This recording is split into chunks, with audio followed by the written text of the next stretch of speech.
বিশ্বাস করুন, কোরআন আমার সামনে, আল্লাহর কসম, কোন জীবিত পীর, কোন মৃত্যু পীর আমার ভাগ্যের ভালো বা মন্দ করার কোন অধিকার রাখে না। কোন পীর ফু দিয়ে আমার ভাগ্যকে ভালো বানাই দিতে পারবে না, এবং আমার একটা চুলও বাঁকাও করতে পারবে না। যা চাবার আল্লাহর কাছে চাইতে হবে। ওয়াইজা সাআলতা ফাসআলিল্লাহ ওয়াইজা ইসতাআনতা ফাসতাইন বিল্লাহ। যা কিছু চাওয়ার আল্লাহর কাছে চাও, যা কিছু বলার আল্লাহকে বলো। সব কিছু করার মালিক তিনি, সুবহানাল্লাহ বলেন। এই জন্য মাজারের সাথে মুসলমানদের সম্পর্ক হবে না, মুসলমানদের সম্পর্ক হবে মসজিদের সাথে। কিসের সাথে বলেন জোরে?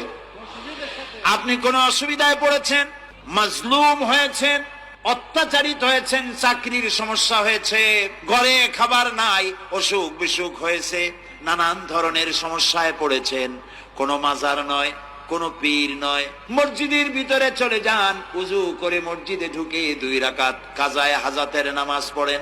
রাসূলুল্লাহর উপরে যখনই বিপদ হতো তিনি নামাজে দাঁড়ায় যেতে। সুবহানাল্লাহ বলো। আপনি কেন যাবেন একটা কবরের কাছে? আপনার সাহায্য কামনার জন্য কোনো পীর নয়, আপনার সাহায্যের জন্য কোনো কবর নয়, সাহায্য পাওয়ার জন্য কে? আল্লাহ চান আপনার ঈমানটা খালেস হোক। আল্লাহ তাআলা এটা বরদাস্ত করতে পারেন না যে মানুষ কারো কাছে গিয়া আরেকজনের কাছে গিয়ে নথি স্বীকার করুক। আল্লাহ সহ্য করেন। ইন্না শিরকা লাযুলমুন আযীম। শিরক হচ্ছে মস্ত বড় জুলম, অত্যাচার। আল্লাহ সব থেকে অপছন্দ করেন কোন গুনাহ বলেন?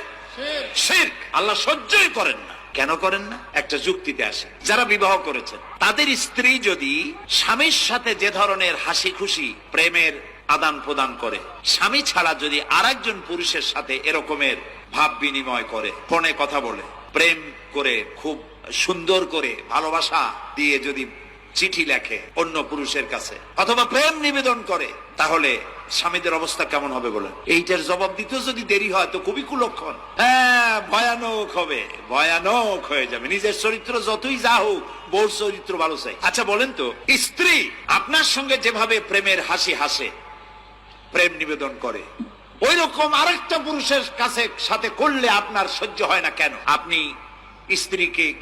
স্ত্রীর উপরে আপনার অধিকারটা কতখানি, কি জন্যে? আপনার স্ত্রীর যে হাসি, যে মিষ্টি হাসি, যা আপনার প্রাণ কেড়ে নেয়, ওই হাসিতে আপনার কোনো অবদান আছে বলেন? তার যে টানা টানা চোখ, সুন্দর ভ্রু, মাথায় অনেক লম্বা চুল, শরীরটা সুন্দর, যৌবন, রূপ, এর ভেতরে আপনার কোনো অবদান আছে? হ্যাঁ আছে, একটু তো আছেই।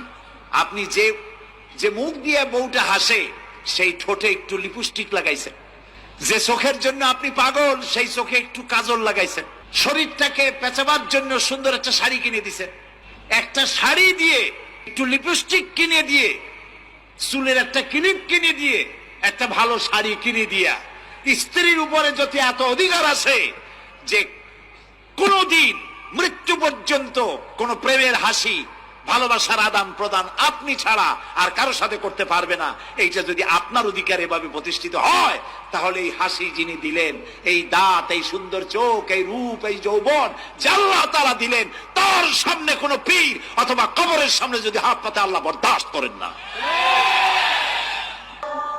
রাসূল সাল্লাল্লাহু আলাইহি সাল্লাম যে রোগে মারা গেছেন, শেষ অসুখ, সেই সময়ে তিনি বললেন, পৃথিবীর মানুষ সাবধান থেকো, লানাল্লাহুল ইয়াহুদা ওয়ান নাসারা ইত্তাখাযু কুবুর আনবিহিম মাসাজিদা। নিশ্চয় ইহুদি খ্রিস্টানের প্রতি অভিশাপ, নিশ্চয় ইহুদি খ্রিস্টানের প্রতি অভিশাপ। ওরা নবীদের কবরকে মসজিদ তৈরি করেছে, ওরা নবীদের কবরকে মসজিদ তৈরি করেছে। রাসূল সাল্লাল্লাহু আলাইহি সাল্লাম বললেন, লা তাজালু কাবরি ওয়াসানা। পৃথিবীর মানুষ, আমার কবরটাকে ইবাদতের জায়গা করো না। পৃথিবীর মানুষ, আমার কবরটাকে ইবাদতের জায়গা করো না।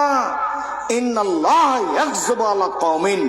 নিশ্চয় আল্লাহ ওই জাতির উপরে রাগান্বিত হন যে জাতি কবরে মসজিদ তৈরি করে। মসজিদের সাথে কবরের কোনো সম্পর্ক নেই।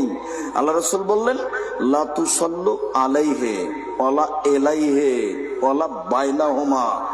কবরের উপরে সালাত আদায় করো না, কবরের দিকে সালাত আদায় করো না, কবরের পাশে সালাত আদায় করো না। মসজিদের ডানে কবর চলবে না, বামে চলবে না, সামনে চলবে না, পিছনে চলবে না, মসজিদের ভিতরে কবর চলবে না। এই মসজিদ সরাতে হবে, এ কথাই ঠিক। যারা এগুলো করে তারা শিরক করে।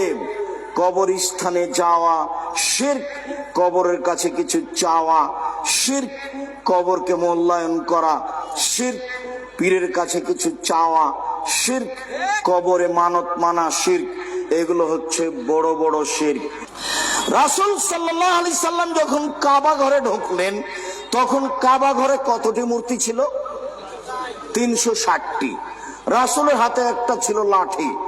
তিনি আঘাত করে মূর্তিগুলি ভাঙতে লাগলেন আর মুখে বলতে লাগলেন, জাল হক এসেছে সত্য, ওয়াজাকাল বাতিল চলে গেছে মিথ্যা, ইন্নাল বাতিলা নিশ্চয় মিথ্যা, কানা যাহুকা চিরদিন মিথ্যা।